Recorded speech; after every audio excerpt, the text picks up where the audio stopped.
కూడా మంత్రి రేసులో ఉన్నారు. ఇది ఇక పశ్చిమ గోదావరి జిల్లా, ఉమ్మడి పశ్చిమ గోదావరి జిల్లాలో గత ఎన్నికల్లో 15కి 13 స్థానాలను కైవసం చేసుకుంది వైఎస్ఆర్ కాంగ్రెస్ పార్టీ. ఈసారి ఘోరంగా చతికిలపడింది. కూటమి క్లీన్ స్వీప్ చేసింది. వైఎస్ఆర్ కాంగ్రెస్ పార్టీ వెస్ట్లో వాషౌట్ అయిపోయింది. ఉమ్మడి పశ్చిమ గోదావరి జిల్లాల్లో క్యాబినెట్ రేసులో ఉన్న వాళ్ళు ఎవరు అంటే ఆచంటలో గెలిచిన పితాని సత్యనారాయణ రేసులో ఉన్నారు. పితాని ఆల్మోస్ట్ కన్ఫర్మ్ అయిపోయినట్టుగా చెబుతూ ఉన్నారు. అండ్ అక్కడ మాజీ మంత్రి శ్రీ రంగనాథరాజును ఓడించారు పితాని సత్యనారాయణ. అండ్ బీసీ సెటిబుల్ సామాజిక వర్గానికి చెందిన నాయకుడు కాబట్టి అవకాశం ఉంది. ఇక తెలుగుదేశం పార్టీలో కష్టకాలంలో ఎన్నో ఇబ్బందులు పడినా నిలబడి వెన్నుదన్నుగా నిలిచి చంద్రబాబు నాయుడుకి కుడిభుజంలా నిలబడ్డ నిమ్మల రామానాయుడు ఈసారి ఖచ్చితంగా క్యాబినెట్లో ఉండబోతూ ఉన్నారు. అది మనకున్న విశ్వసనీయ సమాచారం.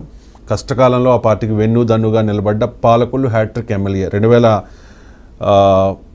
2009లో గెలిచారు, 2014లో గెలిచారు, 2019లో గెలిచారు, ఇప్పుడు కూడా గెలిచారు. వరుసగా 3 సార్లు గెలిచి హ్యాట్రిక్ కొట్టారు Nimmala Ramanaidu. Doctor Nimmala Ramanaidu almost berth confirm అయిపోయింది. ఇక దెందులూరు నుంచి గెలిచిన చింతమనేని ప్రభాకర్ కూడా క్యాబినెట్ రేస్లో ఉన్నారు. అనూహ్యంగా గెలిచారు. వివాదాస్పదుడు కాబట్టి గెలవరు అని చెప్పి అన్ని ఎగ్జిట్ పోల్స్ చెప్పినా కూడా ఈ జనసేన సపోర్ట్తో అక్కడ గెలిచిన పరిస్థితి. మరి క్యాబినెట్లోకి తీసుకుంటారా లేదా అంటే లేదనే చెప్పాలి. క్యాబినెట్లో ఆయన ఉంటారా లేదా అనే దాని మీద ఇప్పటి వరకు అయితే క్లారిటీ లేదు. పితాని సత్యనారాయణ అండ్ నిమ్మల రామానాయుడు ఈ 2 పేర్లు కూడా కన్ఫర్మ్ అయ్యాయి. ఇక అనూహ్యంగా ఉండిలో గెలిచి రఘురామకృష్ణరాజు ఆయన గతంలో కూడా ఒకసారి కామెంట్ చేశారు ఆఫ్ ద రికార్డ్, స్పీకర్గా ఉంటాను జగన్ తాట తీస్తాను అసెంబ్లీలో అని చెప్పి. సో ఆయన స్పీకర్ పదవి ఇవ్వచ్చనే ప్రచారం అయితే జరుగుతోంది. ఆయన క్యాబినెట్లో ఉంటారా లేకపోతే స్పీకర్గా ఆయనకు అవకాశం ఇస్తారా అనేది వేచి చూడాల్సిన అంశం. ఇక భీమవరంలో గెలిచిన పులపర్తి రామాంజనేయులు కూడా బరిలో ఉన్నారు.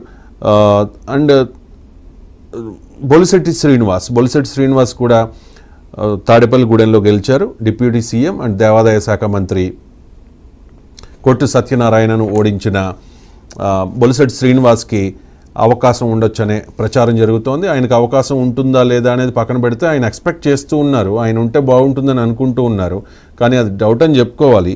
సో పశ్చిమ గోదావరి జిల్లా విషయానికి వస్తే ఆచంట నుంచి గెలిచిన పితాని సత్యనారాయణ, పాలకుల్లో గెలిచిన నిమ్మల రామానాయుడు వీళ్ళకి కన్ఫర్మ్ అయిపోయింది. రఘురామకృష్ణరాజు స్పీకర్గా ఉంటారా లేక క్యాబినెట్లోకి వస్తారా అనేది ఇంకా తేలాల్సిన విషయం. ఇక కృష్ణా జిల్లా విషయానికి వస్తే ఉమ్మడి కృష్ణా జిల్లాలో